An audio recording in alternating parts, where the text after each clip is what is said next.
Welcome, everyone. So great to see everybody. So glad that Joanna's joining us. And I just want to thank you for coming. And there's no question that we're leaning into very dark times. And it wouldn't do justice to say, hey, this is really exciting. Well, it is exciting, but it's dark times. And for me, Leonard Cohen sings about, in everything there is a crack, and that's how the light gets in. And I just want to say that this new school program that Michael generated and Steve is going to serve, and Kira, who makes it all possible at the back, dressed in red, yay.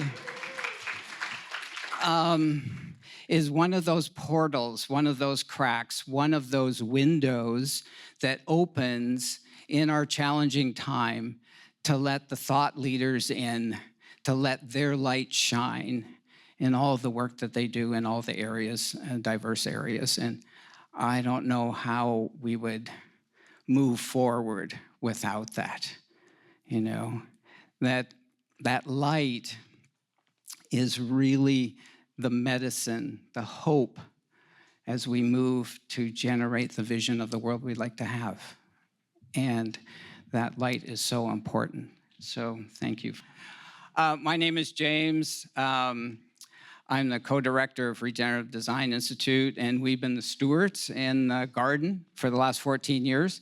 And this exhibition is our gift back to all of the courageous people, over 6,000 over the last 14 years, who've come to the garden looking for how can they make a difference in the world. Kira gave me the honor to introduce you. It's, I think, one of the sweetest things that's ever happened for me. I'm going to try to do this. I don't want to talk about what you do in the world as an introduction. I want to talk about... Yeah, you better sit down.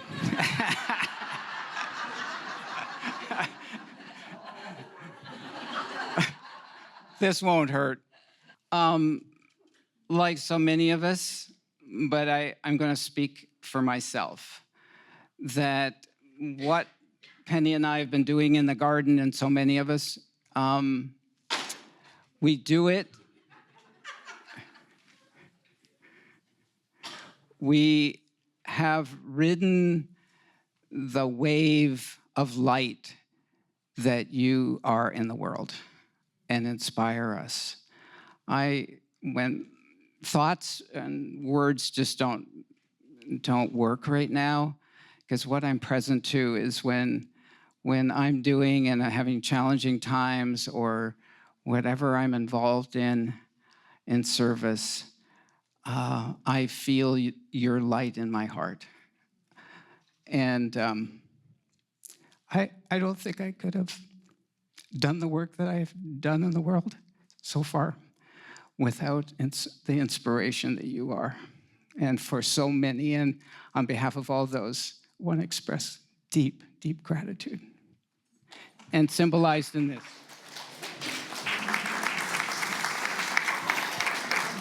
From the garden. Thank you, James. So, we were standing over there, and I said, James is going to get through this without saying who he is. And I knew he was going to do that. I mean, there you just see an example of why we're here. I mean, somebody who himself and Penny and many others have done work that has taken root, literally, and spread around the world and inspired, at least in great part, by our speaker today.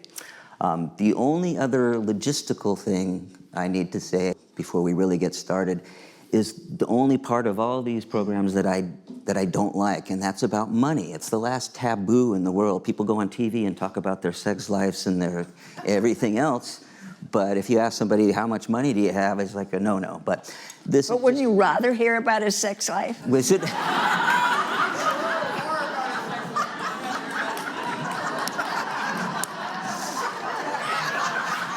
It cost $130,000. So,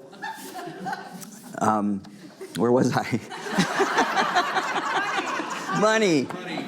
No, so we actually had a discussion recently, the New School, Michael and Kira and some of us, about how do we keep this thing going, because it's basically a shoestring program, and should we start charging a token amount, and would that help with the RSVPs, or et cetera, et cetera, et cetera. And we really just came up pretty quickly with the conclusion that one of the beauties of it is that we don't charge for it. So we rely upon donations for it, and that's all I can really say. Whatever you feel you can do, thank you. So, Could you introduce yourself? my name is Steve Heilig. I'm James Stark. No, I'm a 20-something year common wheelie, or a wheelie as we call ourselves. Actually work mostly in science, health, medicine, and epidemiologist by training, environmental health. We've started a number of programs through the year here, some that are still running and some that have spun off and some that didn't make it. And so when we started the New School, Michael graciously started some of it off with doing an interview with me, and then some of other programs as well. So this is really one of the fun things I get to do, and to ask wonderful people to come here and do it. Could you just mention the gallery show, please? Yes, well, James did, but I didn't think he was going to do that either, but these are his photos. And so this just happens by great chance that he was here to introduce us.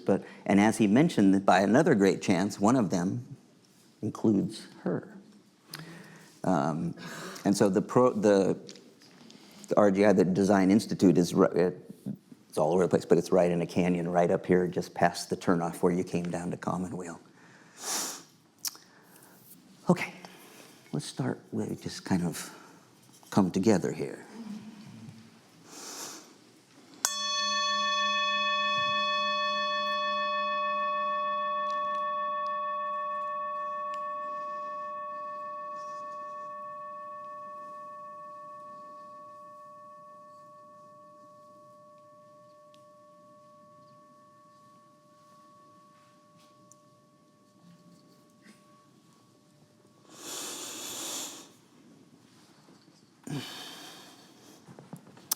So I expect that many of you here have heard of the ancient Chinese curse, which says in total, "May you live in interesting times."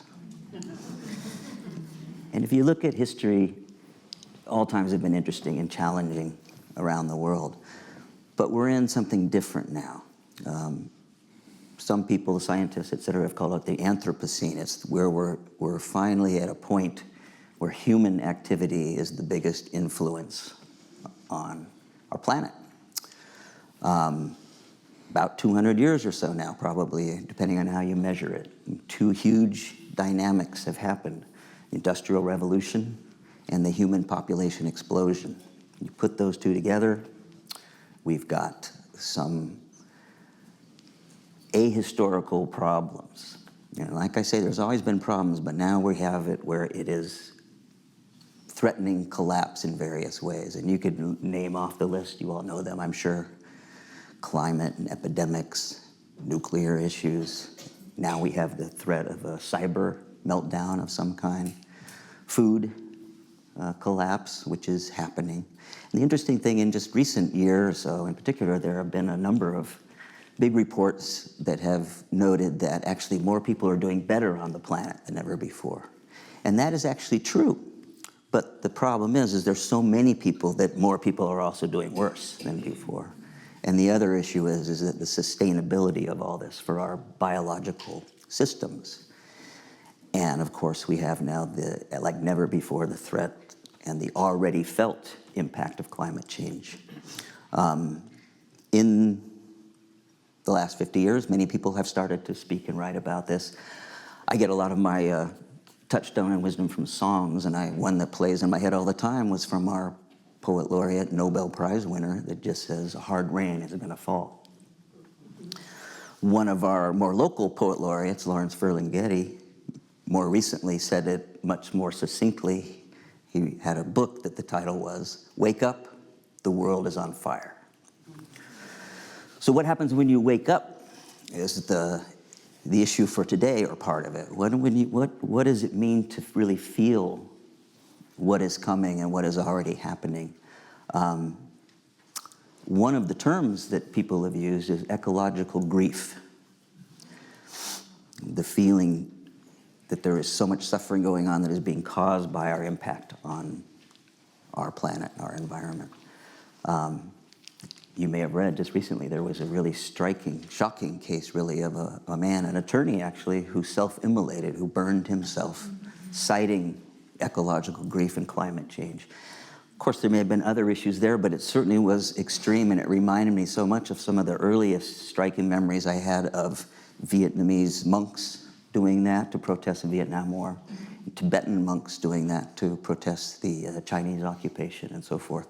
Really kind of the ultimate demonstration of grief and fear and harm. So there have been a number of great teachers in our time who have tried to confront this in innovative and even hopeful ways. And the way really that this talk came about today, I'd trace it back to the first week of this millennium. So the first week of January 2000, 17 plus years ago, I had gotten a small grant, the only stricture on it with some money that said, "Do something you wouldn't normally do," which was great.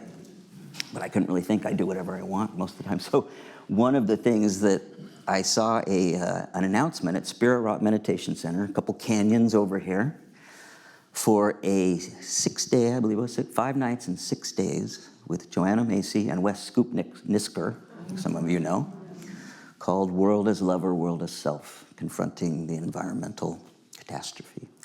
And the last thing that I would generally want to do was go sit down somewhere for 6 days and try to meditate and all that. I mean, I have enough trouble just sitting for 90 minutes up here. But I signed up, and I went. And I remember driving out there with my bike on top of my car and my wetsuit in there and thinking, well, if this is really boring or sappy or something, I can split at lunch and nobody will even notice. And this was actually the one where they knew who you were. You had to apply because it was a retreat for activists and advocates of all kinds. I remember meeting 40 or so people, just housing activists, civil rights, environmental, a rape crisis counselor. I mean, just a wonderful array of people. And and by the time it was over, 6 days in, I didn't want it to end. And it was because of our speaker today. I was so impressed by the way that she presented so much material and information and exercises that I never forgot it. I came right out, I bought all her books, and have gone on since then. But our mutual friend, Shams, who was here, we were talking one day, and it just came to me. I said, you know Joanna Macy really well. How about we get her to Commonweal? And so here we are. So I asked her to talk for 5 days and 6 nights here. But what I want her to talk as much as she wishes to, and then I will either return here or we'll be done. But I think we'll come back and have some dialogue. But so you saw an example of what a revered teacher she can be from James, and I second that, and I ask you all to please welcome Joanna Macy.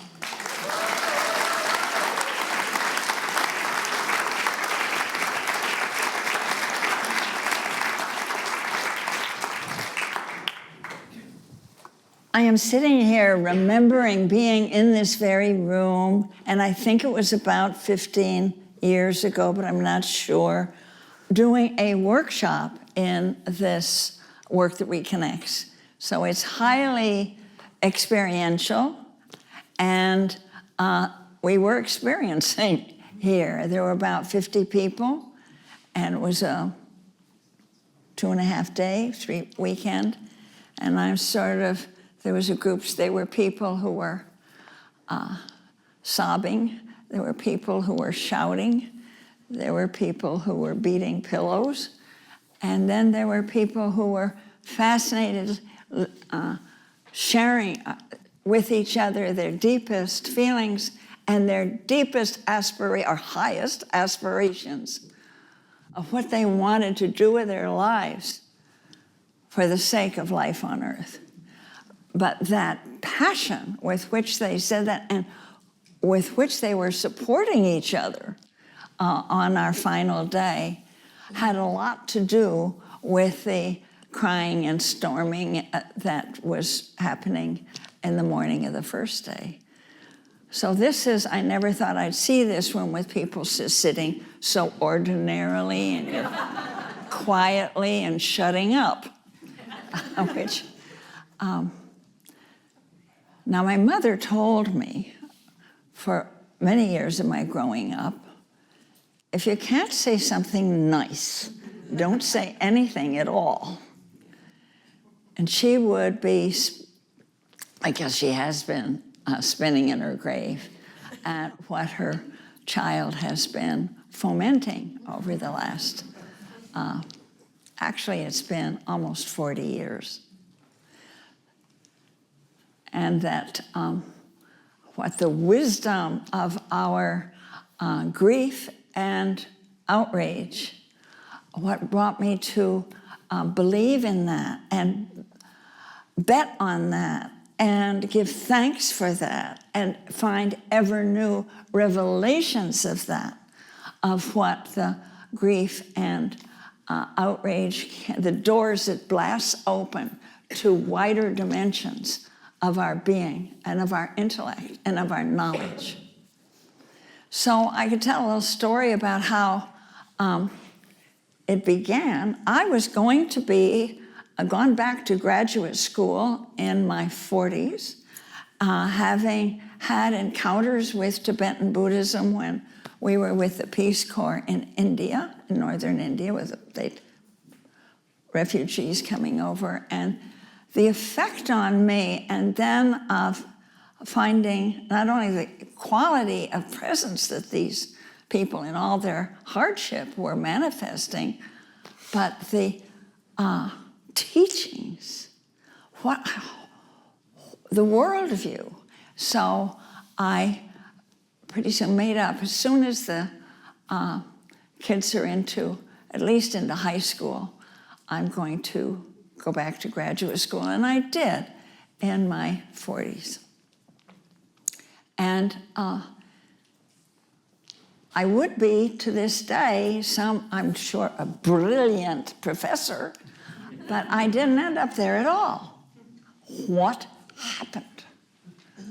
Because I was a good student. There's nothing like raising children and then going back to studies, because you know how to use every single minute, and you're so grateful to have a mind that can focus for even 10 minutes.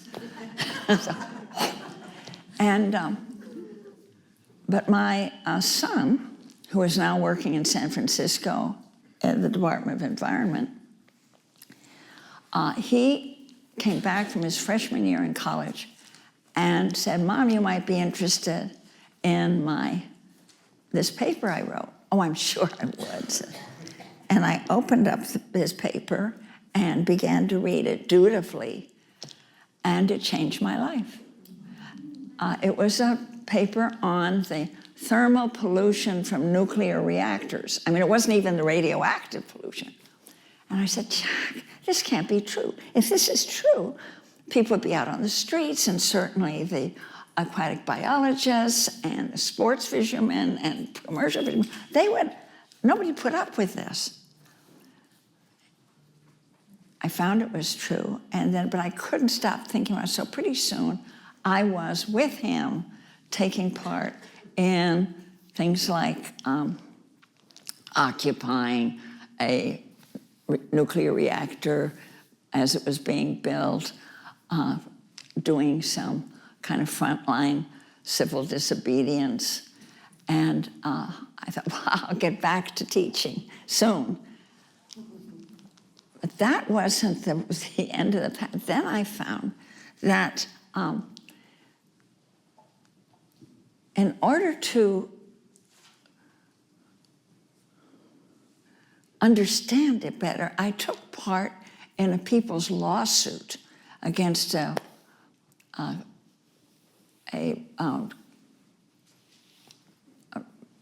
reactor station, nuclear reactor station, windward of where we lived. And I was on a team with twice the age of all the others on the team who were law students.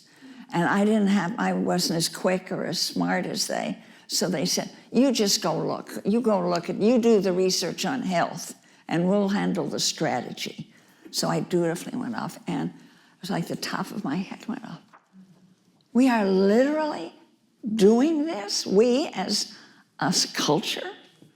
I found that even without an accident, there are leaks, and the closer you get to a reactor station or weapons plant, the higher the rate of miscarriages and stillbirths and birth defects and solid tumors and leukemias. And so I thought people ought to know this. Try telling people.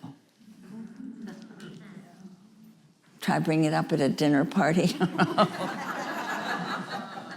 Try talking to friends. And I could see a glaze go over instead of saying, oh, dangers of radiation, just what I want to talk about. No, nobody said that.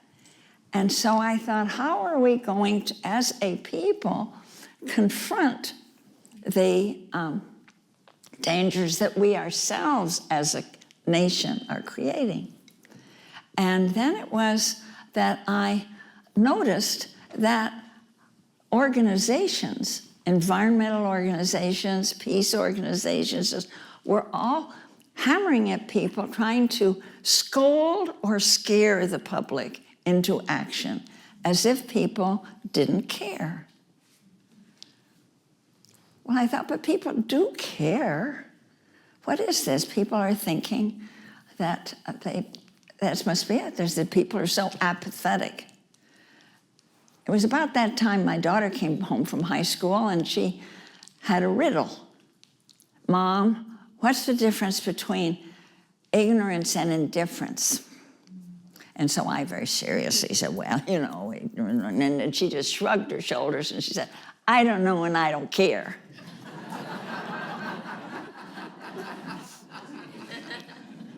And so that got me thinking, but actually, that's pretty funny, but actually people do know and do care. So why are they acting as if they don't? What is it what is holding people back? Why are they shutting up? Why are they repressing painful information?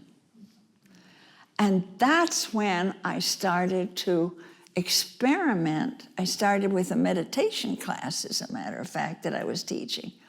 And seeing with the meditation instruction, seeing if we could get close to something that was our grief or our outrage for the world. And I can't believe the nerve I had back then. I even put up signs about to come to a workshop so you can cry. No, but I looked up in the etymology of apathy and found that it's the apathein. So a is the negative, and pathein means suffering. Our word passion comes from that. So it's either the inability or refusal to suffer. Oh, I'm beginning to get it. Why would we be afraid to suffer? Why would we be afraid? I can see other things like I'm afraid, I don't want people to think I'm depressed or depressing. I don't want to make people think I'm unpatriotic about this. And why are we putting little smiley faces all over everything? And yes, the competent person you vote for public office smiles a lot. So that the person, we're sort of brimming with optimism or feeling that we should. So seeing if we could broaden, work with, not saying we were doing that, but just inviting people to share what's in their hearts. And the work is all done by the people involved, taking part in various exercises in movement or talking or drawing, or to be able to give voice to that grief. I learned that a lot of people, when I wrote the first article about it, How to Deal with Despair was the article that got printed in a journal and brought in the most voluminous response that they had received from readers. And not one of them said, why don't you tell us what to do then? They didn't, to make things better. All they said, thank you for showing me I'm not crazy. To validate the grief, to help people even look at it, to let it speak. To let it speak began, I could see very quickly in the workshops. It opened the heart, but a lot of energy, or as James just said about it cracked, the light shows through. And people were feeling that they were coming alive. And they were falling in love with each other right and left. Those first years, it was just amazing. I can just see them in my mind's eye, because often the exercises were a pair talking, and we do the open sentences and so forth, and I'd look over and there were the mascara streaks down the chin, face, tears flowing, and then this showing something so beautiful about themselves. They were embarrassed, but what they were revealing, think about it, they were revealing a generous heart, a caring heart for our world. They were revealing courage. And so we were seeing so much to admire in each other and in ourselves. And there were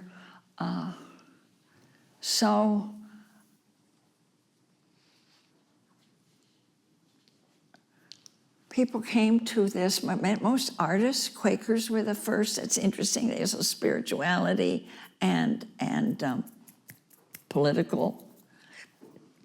And then all that energy to pour right into finding, maybe it's a purpose that you already had that would come to light, or the working with each other about how you could do a canvassing or a leafleting or a campaign together and support each other. So that's, and the poet Denise Levertov said once, to speak of sorrow moves it from its crouched place, barring the way to the soul's hall. Your sorrow unexpressed, your sorrow paved over, you're kept buried, blocks the way to your soul. Another thing that I noticed was that in the speaking of the grief and the outrage, there was something happened. First I thought, the reason I did it so that the people would become agents of social change. Activists, get out there and do something. But then I found within the first couple of years, something strange happening, unexpected at any rate, that in the language of my friends and colleagues who were gathering around and learning the work and doing it on their own, facilitating it themselves, and pretty soon there was a book about it.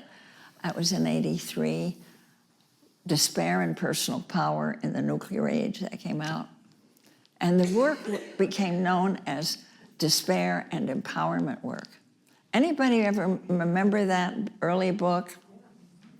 Yeah. So what I noticed was something strange. As they spoke, as we joked around, as we were having a meeting, or as we were doing a workshop, they would use language that indicated a shift in their identity, that they weren't anymore that delimited, individualized, separate individual, what psychologist Jim Hellman calls the lonely cowboy ego. They were talking as if they were part of the earth. They were speaking as if the earth were their body. Now, where did they get that? And it was because I finally was beginning to dawn on me is that when you speak the sorrow, as we look at our world today, that sorrow is far bigger than you.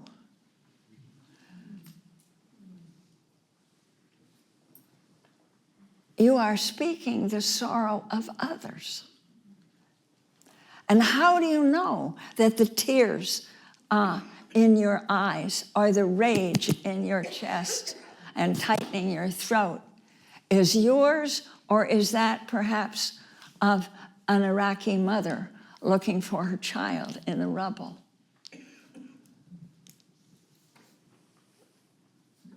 Or any of the others, an elephant lost from the tribe, the whole. That once you open the door to your grief and outrage for the world, you're in a terrain that exceeds your previous notions of your delimited self. Does that make sense to you?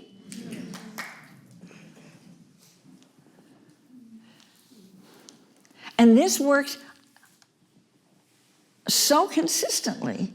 And this interested me because as a teacher of the Buddha Dharma, Buddhism, and been to lots of retreats and sitting to, I'm going to sit there and just be this big, like, no, and I'm everything, one with everything. Then this happened much more consistently, to be able to befriend your grief and outrage for what is happening to your world. Just suddenly it's like walking out of the small closet of the separate self, a closet that sometimes feels like a prison cell. That's maybe one of the great desires of our being, that we break out of the loneliness and the separateness in this most individualized, hyper-individualized culture of our history. So competitive, so behind our walls, so constantly looking at oneself. How am I doing? So much energy goes in to trying to be tolerable or presentable or make sense. We ache to be more than our separate self. It seems to me, that's my thought. Do you agree? Yes. And that this was happening and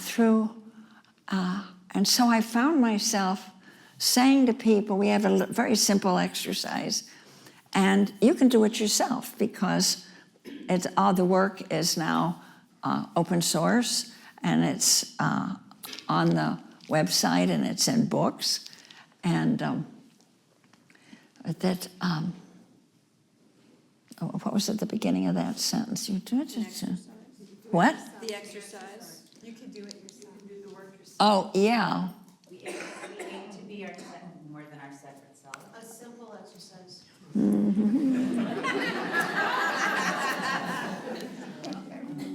You know, I'm so glad for the opportunity to be able to identify more widely the world instead of just with this old lady who forgets what she was saying. Yes. Well, at any rate, I'll come back to, if it was worth saying, I'll come back to it. So we have the notion that spiritual practice is to make us serene and equanimous and calm. And when I went back, I've got it described, so I went back to the Tibetan community where I had discovered, with whom I discovered the Dharma 20, 30 years before. And they told me something so incredible. Once they learned that I was about this, what's this nuclear thing you're telling us? And so, and this nuclear guardianship project, what's that? And so they asked me to speak to all the monks. There were about 100 that came out. And I never had spoken. I thought that I had nothing to tell them. I was only their student. But when they listened, they said, now we know why we met. It's because we are the carriers of a particular tantric practice. And we have decided that you must learn it. And you just need to come back here every year until you get the mind-to-mind transmission. And this was a practice about a wrathful form of Manjushri, the celestial bodhisattva of wisdom. So it's about wisdom that's gone wrong, like within our making nuclear bombs and reactors. And so that I noticed then that everywhere where in their community, in their monastery, were these figures of this wrathful form of Manjushri. And he was very fierce. And my teacher just pointed him out, just notice this.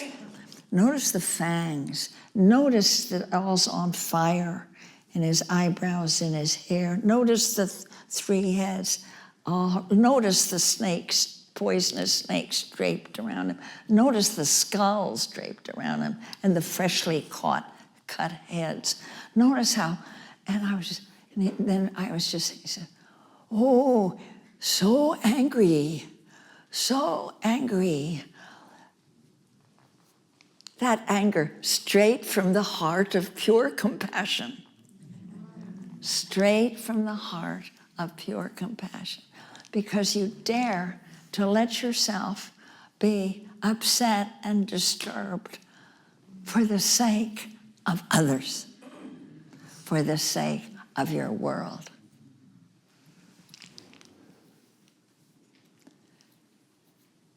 That's made it hard for many Western Buddhists to get involved in social change work because it gets in the way of thinking that the whole point of it is to be serene. And serenity's great. I don't want to knock it. But love is often stormy. And I think we want a world-shaking, roaring love right now. We don't want to sit quietly with a little smile. I was about to say knitting like Madame Defarge.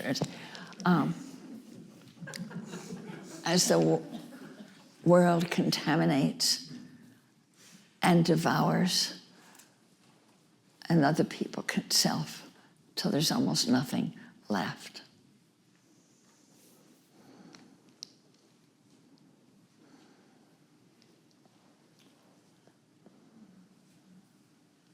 I'm thinking about the next thing to say.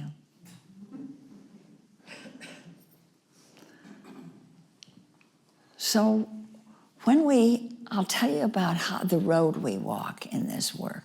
And it's good for each of us in our own separate lives, I've found.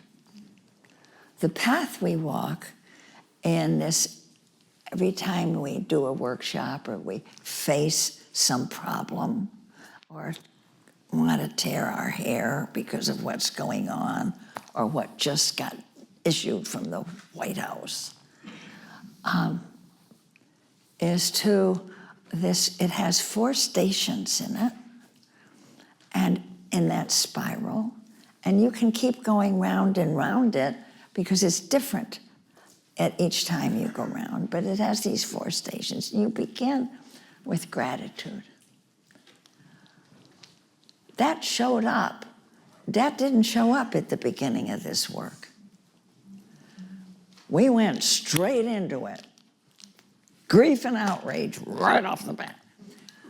But then we found that we needed to have, as conditions got worse, as life seemed ever chancier for the survival and the future seeming to hang by a frail thread, that we needed to ground ourselves in our right to be here.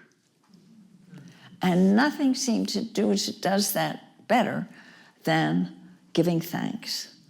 And I'm so grateful to be living on a continent where the native peoples, especially in my home state of New York with the Haudenosaunee and the Six Nation Confederacy, how strong that tradition is of Thanksgiving. The greeting we give at the beginning of almost any meeting, as you know, and they've been through plenty of trouble with massacres and expropriations and contaminations and theft and addiction. But they have, those who haven't been broken, of these noble people, have learned to ground in gratitude at the beginning. It's the words that come before all else. To be glad you're here. That's our birthright. So when you're facing a tough situation, try to start with that. Just in your mind.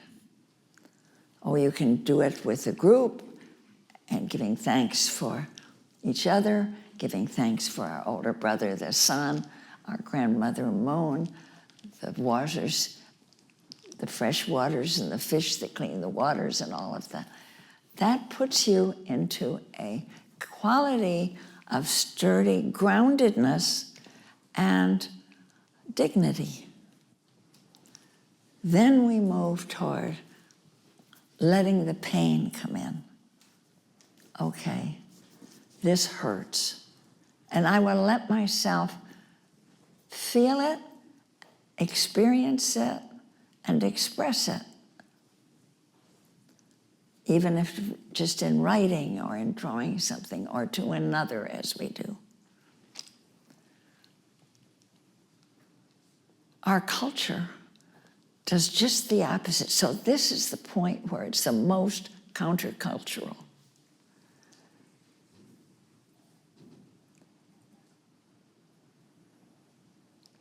The message that I'd been given by my mother. that we have to look on the bright side. And that and what keeps us kind of shut up, and what keeps us silenced, is more effectively than the teachings, don't cry, because, and I've just been learning so much from my own root tradition, which is Christian, that so many Christians among my ancestors were told that don't cry, that will be an offense to the divine. But more effective than that is a trend, a condition in the psychotherapeutic profession to reduce our pain to the individual, that there's something to pathologize it, to look for what's wrong, as if our grief, our outrage, our dread or fear were a sign of a personal weakness, perhaps some early trauma. This has kept a lot of therapists in business, and it's been also very profitable for the big pharma corporations. The message we need, therefore, I found right away, is to take in that our grief and outrage are a normal, healthy response to obscene and cruel conditions, to the suffering of people. Oh, now I just remembered what I almost forgot. So we'd have an exercise, like we call it open sentences, and people talk, express what their concerns might be. For example, as I look at what's happening to the natural world, what breaks my heart is, that would be an open sentence. So people would repeat that and then go on to say, what's happening in the natural world that breaks your heart? Boy, it feels so good to be able to say that. And it feels good if your tears come at the same time. So after a series of these, I have found myself saying almost right away, friends, please notice something. Kindly observe the extent to which the concerns you expressed go beyond your personal ego, go beyond your individual needs and wants. It's important for you to see that, because that shows that you are willing to suffer with your world. Get a load of that. That is the literal meaning of compassion. You are a compassionate being.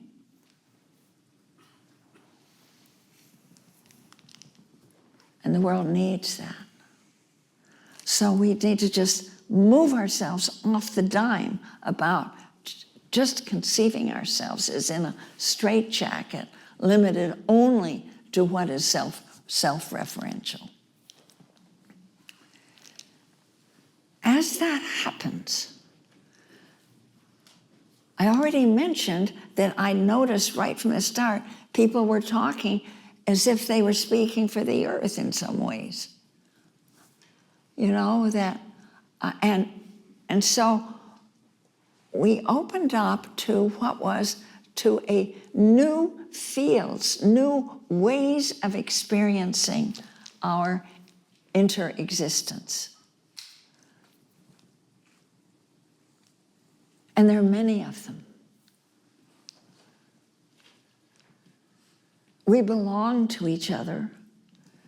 And one of the movements, that's so many ways that you might already be involved in, but one that was just perfect for carrying this for me was the deep long-range ecology movement, or we call it deep ecology, which came out of Norway and then spread very rapidly, many through Buddhist people or through people of any religion, to get us finally, help us slough off the anthropocentrism that has been limiting, like blinders, that we only can care about our species and that we are at the pinnacle of all creation.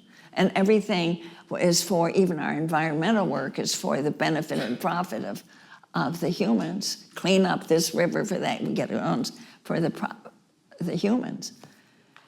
So that developed into a whole form of work. So pretty soon the work began to be called deep ecology work. And we had new processes that we were inventing, such as the Council of All Beings, where the people come together and we do a ritual where each person is encouraged to step aside from her or his human identification and invite another being, another life form to speak through you. Anybody done a Council of All Beings? Oh, put your hands up high, yes. Isn't it a ball? Isn't it great? It is so good to find out yourself and what comes through your own mouth that is wider and wiser and funnier or sadder than who your socially constructed role. So this has been, so for quite a while, this work was known, and still in Russia and Germany and other countries is called deep ecology work, because it tunes you to a world far beyond. And with that comes so much pizzazz, so much more imagination, so much more energy, so much more wit, so much more endurance that you would think that you can draw on, because you don't belong. Your human, honey dears, your human role, your human body and form is just the most recent chapter of your long evolutionary life. Right? Right. And that the life in you goes back, even the cells in your hand there, and the atoms in the cell, in the molecules of that goes back to the formation of the galaxies. You're that old. And it's time now, when Earth is under such threat. We are very close to losing in a situation where we can't stop the loss of complex life forms. That's my belief, and I'm not the only one who believes that. So we need all our wisdom. We need all our sense of belonging. We need all our courage and wits and wiliness, and it's there in us as we go back. So we began in this to develop deep time work, where we could dispel the amnesia that separates us from the generations of all life forms and all the species that have gone before, to affirm again, it's like experience in your own body-mind a belonging that goes far deeper and far more distant roots in the past than your human self. You weren't born yesterday.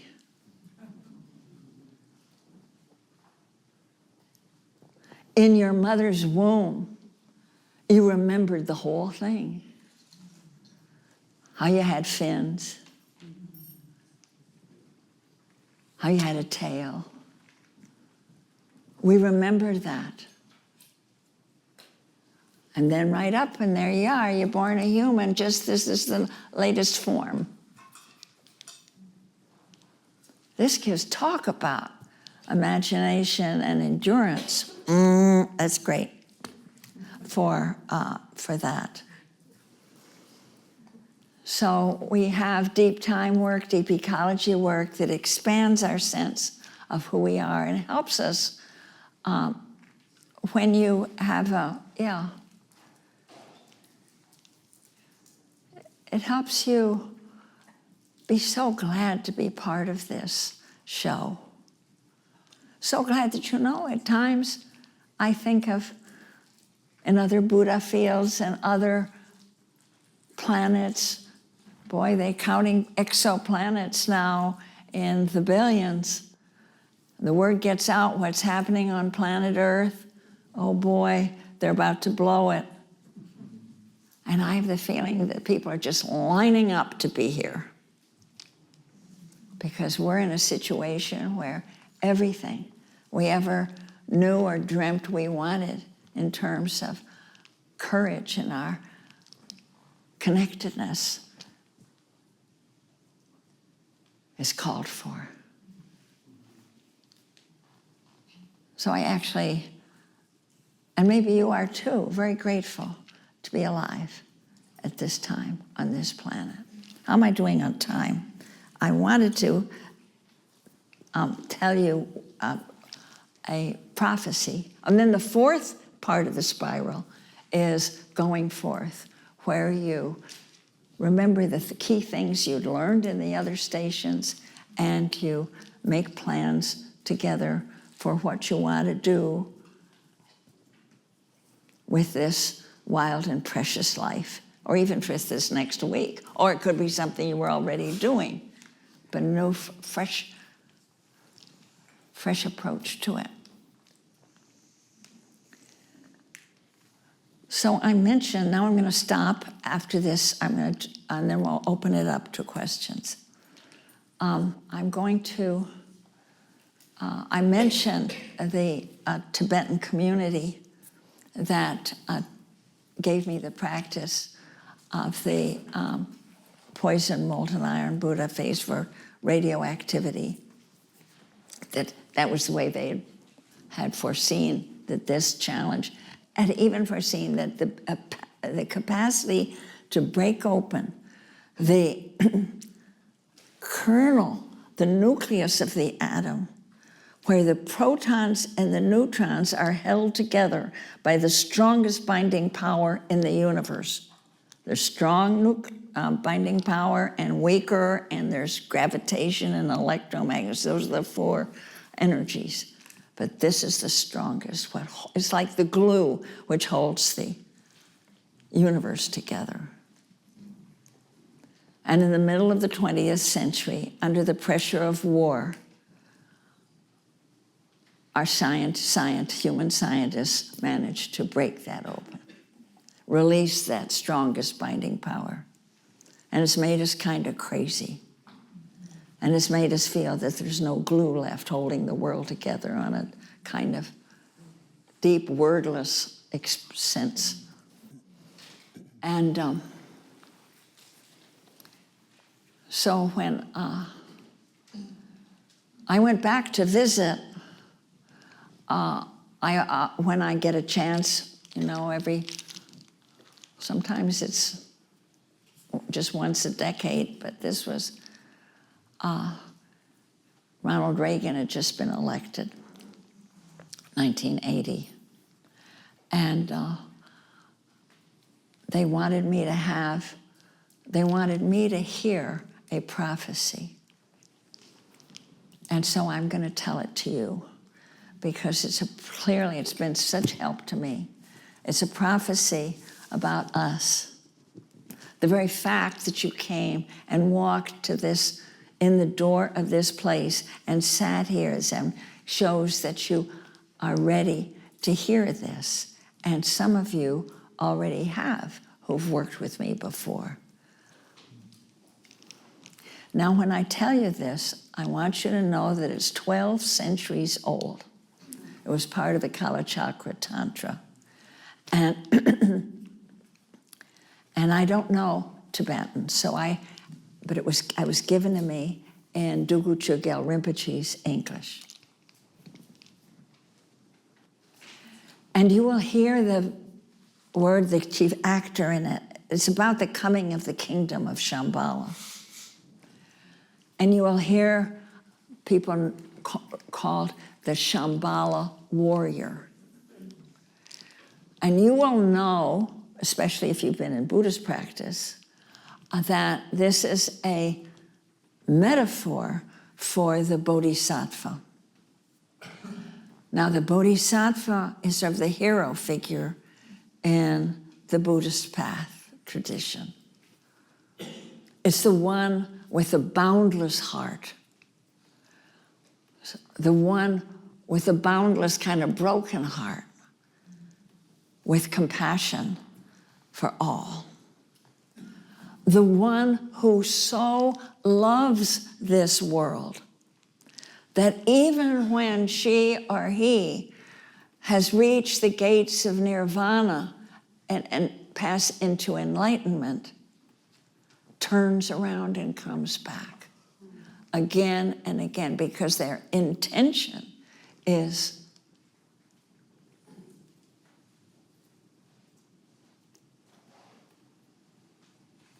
the awakening of all, the awakening to the wisdom. I call it blisdom. Oh, I just gone, because it's the wisdom that is bliss. Blisdom. Okay, so here it is.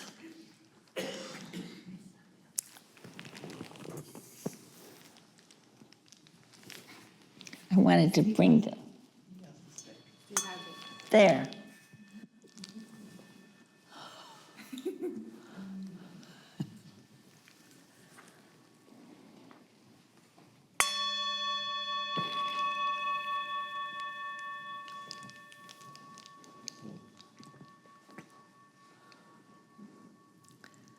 There comes a time when all life on earth is in danger. In this time, great powers have arisen, barbarian powers. And although they waste their wealth in preparations to annihilate each other, they have much in common. And among the things they have in common are weapons of extraordinary devastation and technologies that lay waste the world. Now, just at this time, when the future of all life hangs by the frailest of threads, the kingdom of Shambhala emerges. Now, you can't go there because it's not a place. It exists in the heart minds of the Shambhala warriors. And actually, you can't tell a Shambhala warrior by looking at her or him, because there's no insignia, no uniform, no barricades to stand on to threaten the enemy. They don't even have any home turf that's their own. Forever, they must negotiate their way across the terrain of the barbarian powers. And the time comes when great courage is needed. Moral courage and physical courage, because they're going to move into the centers of power and dismantle the weapons. And these are all kinds of weapons. So weapons of mind and speech as well. And so they are preparing to move into the corridors of power and dismantle those weapons.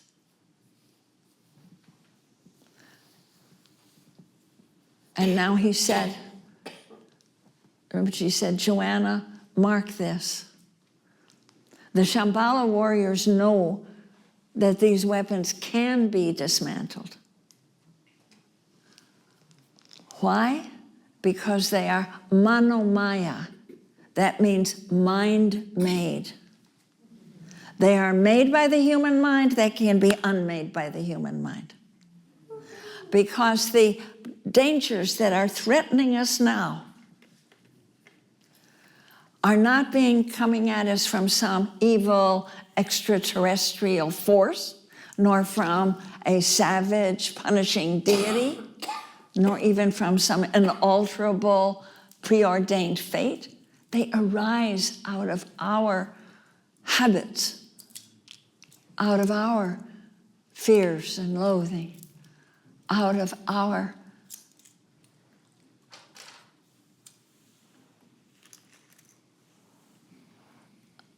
not being awake.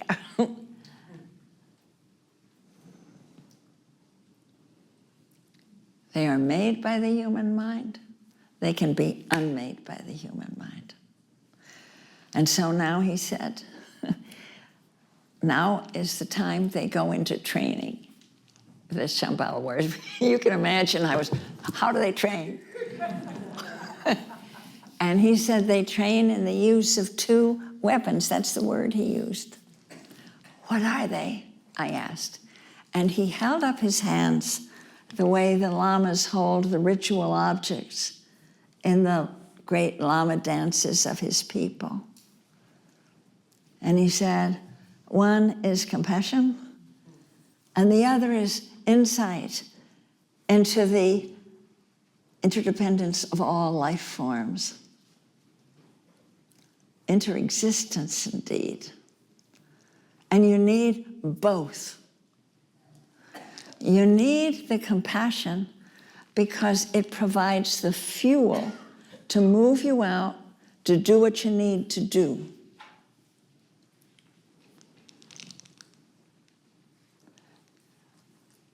It boils down to not being afraid of the suffering of your world or of yourself. It's just suffering. And when you're not afraid of it, you can move out there and do what you need to do. But just if that's the only weapon you have, and that's the word you use, or instrument or tool, if that's the only means you have, you get burned, you can burn out.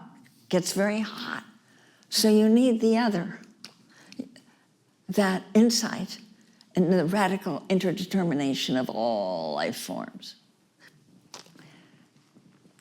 Because that reveals to you how we belong to each other and mutually affect each other from the beginning. And that this is so important, he said. This is not a war between the good guys and the bad guys. Because the line between good and evil goes through the landscape of every human heart. And we know as well that even the smallest act of caring, of courage, of healing has repercussions through the web of life beyond our capacity to see it at all. But we know that we are so mutually belonging to each other that what we do has effects, and that we are held together in reciprocal care with all other beings. But if that by itself is a little cool, he said, it's a little mental. And so you need the heat of the compassion. You need them both. And then as I heard that, I remembered it came to my mind how I could see every day in the puja hall, the prayer hall, how the monks were often in there chanting, doing with their hands, moving mudras, and often as not, they were dancing their hands, the interplay between wisdom and compassion. Well, that's the prophecy. I was so excited. I felt I'd gotten my marching orders. That's all I needed. And my family happened to be with me on that trip, and they were down at the edge of the community, and it was getting near dinner time, it was getting dark, and so after I thanked the Rinpoche, dear friend, I sped down the hill to burst through the door where they were, and I said, "You won't believe what I just heard from Chujao Rinpoche." And I proceeded to tell them, and the whole family was there then, me and my husband and 3 kids. And so that was my first telling. So now to see, it helps. When you hear something important, tell it over to yourself or to others. My son Jack listened. It's the same Jack who'd written that paper when he was a freshman. And actually now he was a senior. And he said, so he listened, he said, "But Mom, didn't Chujao Rinpoche tell you how it's going to turn out?" Oh, I'm so glad you laughed, because I laughed too. And I said, "Honey, if he tried telling me how this is going to turn out, I would have believed none of it." And don't you believe people who tell you, anyone who tells you how it's going to turn out. Because it's the uncertainty of this moment, that knife-edge radical uncertainty, that keeps us focused and present enough to give what we have to give and do what we have to do. If I were to tell you, actually, it's going to be okay, everything's going to be all right. At least here in Western Marin. I don't know, I would say. But you wouldn't try so hard, you just relax everything out. Or it's too late, and more people are saying that. Have you noticed? It's too late, nothing to do. Then you don't try.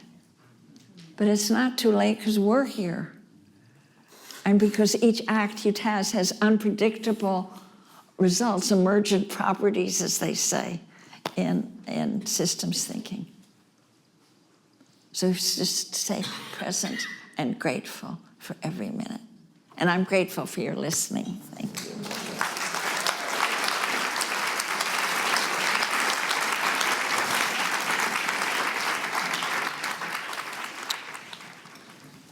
So as I said, I reread your memoir, autobiography, came out in 2000, right about the time of the retreat. The historical, it's an amazing book. I think you know this, but the life story, by the time she was about 25, people were saying, what an amazing life story already by then. And childhood and the Depression, through the war, traveling the world. She set off and wandered around through Morocco as a college student on her own, before people were doing that, I think, and as a woman. The 60s, everything that's happened since then. And so I was tempted until you just ended then to ask you, what's going to happen? But one thing I do remember from the workshop, the retreat, is you had us sit in 2 chairs facing each other as if, and one of the people was from the future, 100 years. And you would ask each other, as I believe it was, 3 questions. What was happening then? What did you do? And then what happened?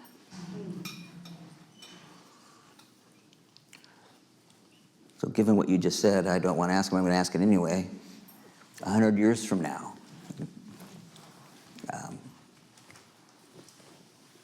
what would you say about looking back at this time? Well, I think about that a lot, because the fact that there are future ones out there is the biggest fire in my belly, that in service to them. And I've come to feel their presence, the future beings. And they, looking back, have helped me see what's needed. And they call it, you're living back in the early 21st century, the beginning of the third millennium. That was the time of the great turning from a wasteful and death-dealing society to a life-sustaining society. It was also the time of the great unraveling. So which is going to win? The great turning to a life-sustaining society, or the unraveling of all life systems? So in our practices, we let the future come alive. And the future is actually in us. You know, as a wonderful nuclear scientist and expert witness for many nuclear activists, Rosalie Bertell, she said, every being who will ever live in Earth is here now. Where? In your ovaries and in your gonads and in your DNA. The future is in you and can empower you and often make you laugh because they have a sense of humor. And so 17 years ago, we were, at the start of a decade where there was more war, Iraq, et cetera, et cetera. I've thought about this a lot because it's a theme that's come up in a lot of these talks with people who have veterans of some of the movements and struggles of the 1960s. There were so many that came up, women's rights, civil rights, environmentalism, et cetera, et cetera, et cetera. It does feel to me that in the last just 16 months or so, how long has it been? There's a backlash, extreme, on all of those counts. Is this part of the prophecy coming, do you think? Or is it just natural progression or a big bump in the road? A lot of us who work environmentalism, healthcare, issues like that, are really troubled right now. Much of our life's work being unraveled at a very rapid pace and unsure about where it's going to go. That's true, and things are being done now by the Trump administration that I would never have imagined possible. They are of such a wasteful, stupid waste of life, and to the point of cruelty. And the out at Livermore Lab, nuclear lab, not far from here at all, oh boy, are they busy now. Already there are countless, not countless, but a half dozen weapons programs that are highly dangerous that we thought we'd defeated, we'd worked our way through, and they're being funded with nuclear-tipped cruise missiles and interoperable missile systems that are a boondoggle to just keep So it's, I don't know why, but I think that our media is keeping us focused on, it's not in the nature of our media to be showing how we're learning to resolve conflicts, how we're learning to give alternatives to privately owned land trusts, how we're learning to grow food that is healthy and distributed. There are lots of things, part of the great turning, that are happening now that are really building foundations for a society that can flourish. But you have to know where to look, what journals and websites you're going to give your attention to. But I bet there are a lot of things that you are involved in this room that are part of this great turning. And what perhaps is the also building is a shift in the way we are seeing, many of us, the way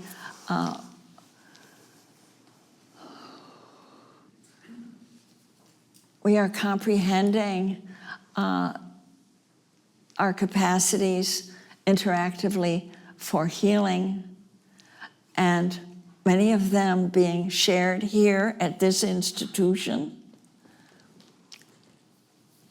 that are quite a departure from the standard allopathic model of medicine. How there are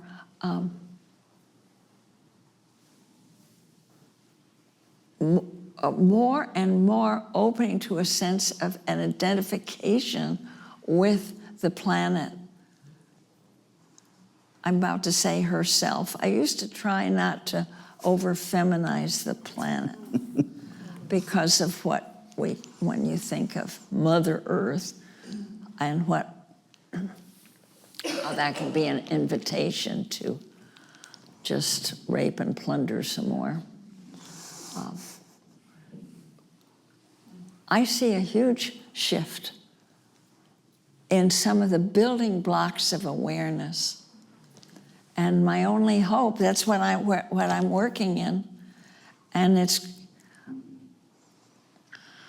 we have an open sentence in the work that Reconnects that I love.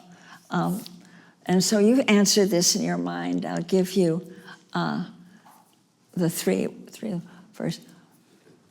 To be alive in this time of global crisis, what's hard for me is, so you answer that in your mind since we don't have time to have you talk to somebody else.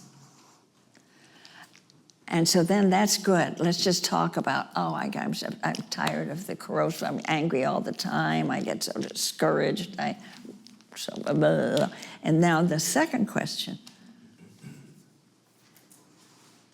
What I appreciate about living in this time of global crisis. I love that. What are some of the things you'd say? I love the people I hang out with. I love having to stretch my mind. I love having to learn new things. I love the excitement of doing an action with other people. I love loving people in a way that I love people when we're working together for life on Earth. And I love that question. I wouldn't want to go back and live, I adore my mother, even though she had that dumb thing to say to me. But would I want her life? Aside from the fact she had a terrible marriage, but aside from that, I mean, there's the big deal. You have a bridge party.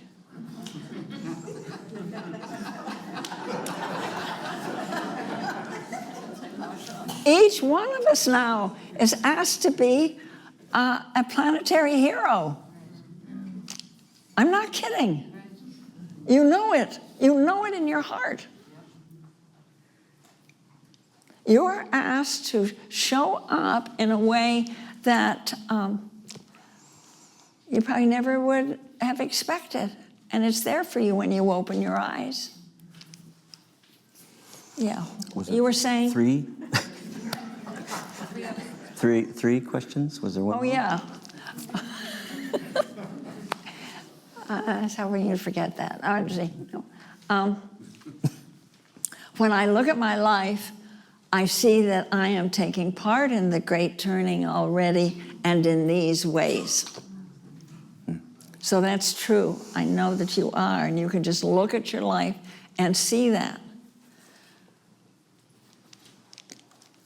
Thanksgiving for yourself is so important. Thanksgiving for every time that you read something and do something that is helping you show up. Thanksgiving for every time. Bless yourself. I think that we are suffering from so much self-loathing after a couple of centuries of capitalism. Capitalism has bred self-contempt because it has to give us a grim understanding of ourselves as insufficient.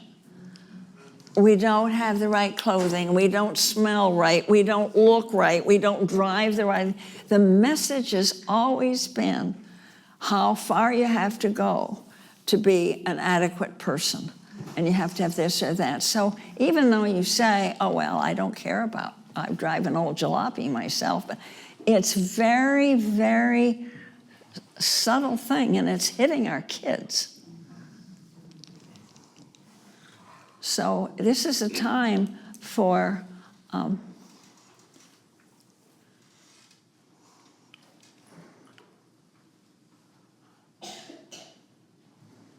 trying to find a way to say this, but I have noticed in my birthday's this coming week. I'm going to be 89.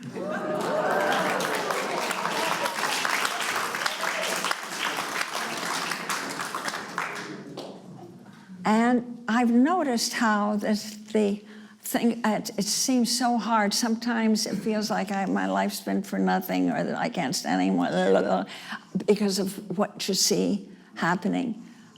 And so shame for our people and so forth. And that what's happening is a tide of appreciation for myself. We deserve that.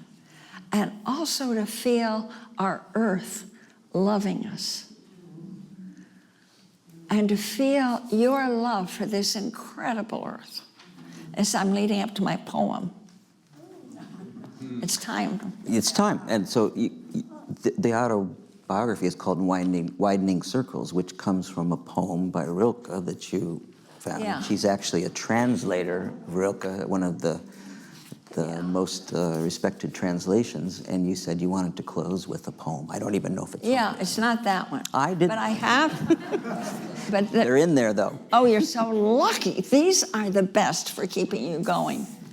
Now, but this is from the Ninth Duino Elegy of Rainer Maria Rilke, written in the 20s, right shortly before he died, not long.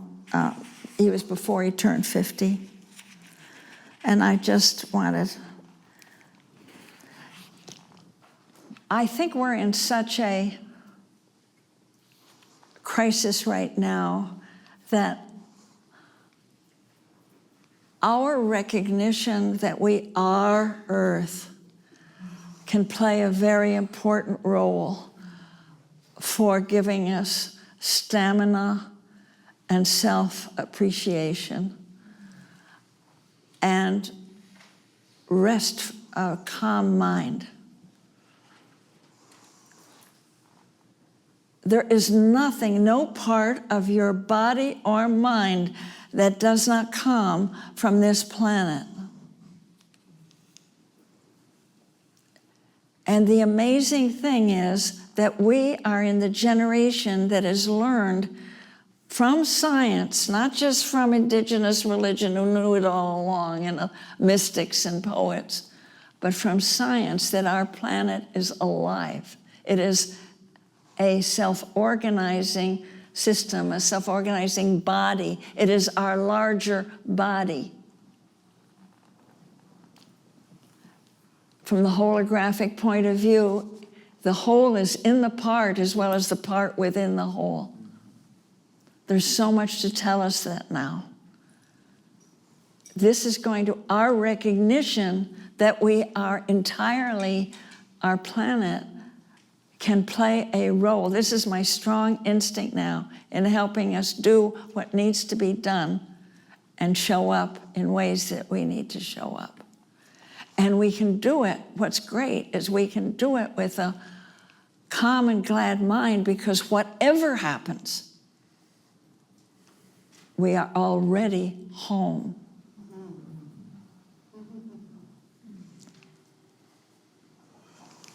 So these are just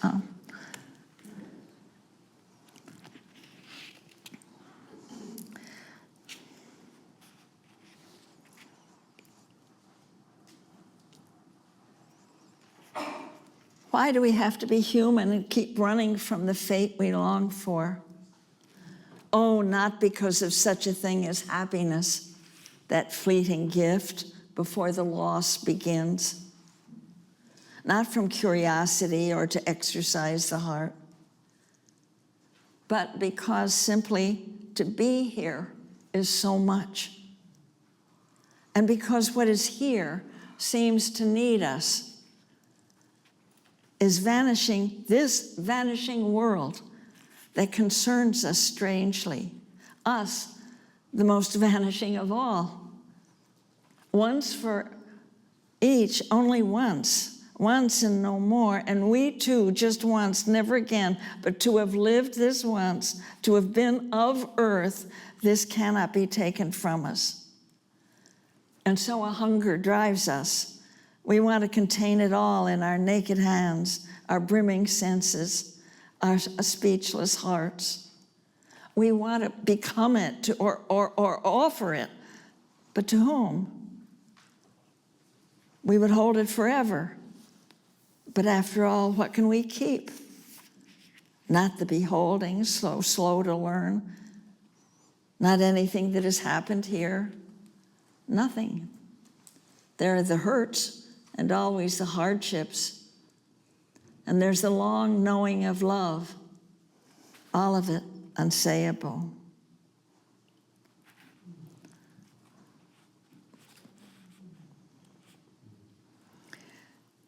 Yet here is the time for telling. Here is its home. Speak and make known. More and more, the things we could experience are lost to us, banished by our failure to imagine them. Old definitions break apart like dried crusts. Between hammers pounding, the heart exists, like the tongue between the teeth, which still, after all, does the praising. Oh, praise the world and the things. Even as they pass, they understand that we praise them. Transient, they are trusting us to save them, us the most transient of all, as if they wanted in our invisible hearts to be transformed into, endlessly into us. Earth, isn't this what you want to arise in us? Invisible, is it not your dream to enter us so wholly there's nothing left outside us to see? What, if not transformation, is your deepest purpose? Earth, my love, I want that too.